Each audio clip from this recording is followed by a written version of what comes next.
বাংলাদেশি পণ্যের বিরুদ্ধে আবারও ভারতের নিষেধাজ্ঞা। স্থলপথ বন্ধ, সমুদ্রপথ খোলা, কেন এই সিদ্ধান্ত?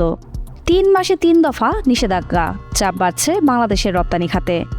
23শে জুন ভারতের বৈদেশিক বাণিজ্য অধিদপ্তর হঠাৎ করে একটি বিজ্ঞপ্তি জারি করে জানিয়ে দেয়, বাংলাদেশ থেকে 9 ধরনের পণ্য আর স্থলবন্দর দিয়ে আমদানি করা যাবে না।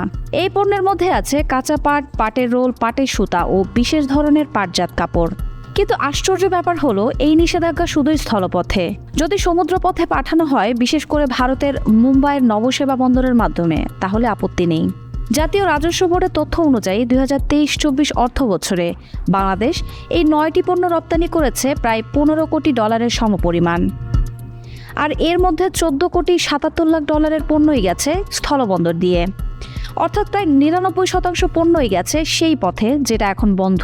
এক কথায় বলা যায়, এই নিষেধাজ্ঞা মূলত পুরো রপ্তানি কার্যক্রমে বড় ধাক্কা।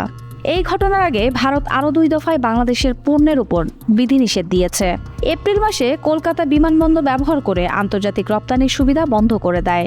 তারপর 17 মে স্থলবন্দর দিয়ে তৈরি পোশাক, প্রক্রিয়াজাত খাদ্য, প্লাস্টিক, আসবাব, ফল, কোমল পানীয় সহ একাধিক পণ্যের উপর নিষেধাজ্ঞা আসে। এখন আবার নতুন করে পাটজাত পণ্য। 3 মাসে 3 দফায় নিষেধাজ্ঞা, এটা কি নিছকই নীতিগত, না কোনো ভিন্ন বার্তা? ভারতের পক্ষ থেকে কোনো স্পষ্ট কারণ দেখানো হয়নি।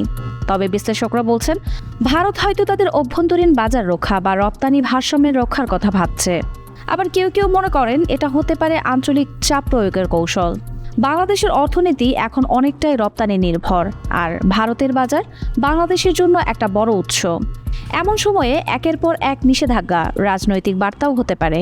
এই সিদ্ধান্তের সরাসরি প্রভাব পড়বে বাংলাদেশের পাট শিল্পে, বিশেষ করে যেসব পণ্য এখন এক্সপোর্টের জন্য প্রস্তুত ছিল তা আটকে যাবে।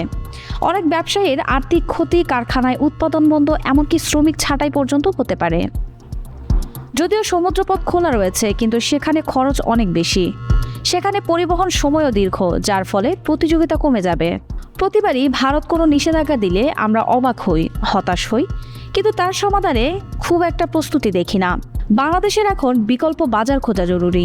ভারতের ওপর অতি নির্ভরতা আমাদের জন্য বিপজ্জনক। পাশাপাশি কূটনৈতিকভাবেও বিষয়টি এখনই তুলতে হবে, কারণ একটা দেশের রপ্তানি বন্ধ মানেই শুধু অর্থনীতি না, তার সঙ্গে জড়িয়ে থাকে হাজারো শ্রমিক, পরিবার ও ব্যবসায়ী। আপনি কি মনে করেন ভারতের এই নিষেধাজ্ঞা শুধুই ব্যবসায়িক, না এর পেছনে রাজনৈতিক বার্তাও আছে?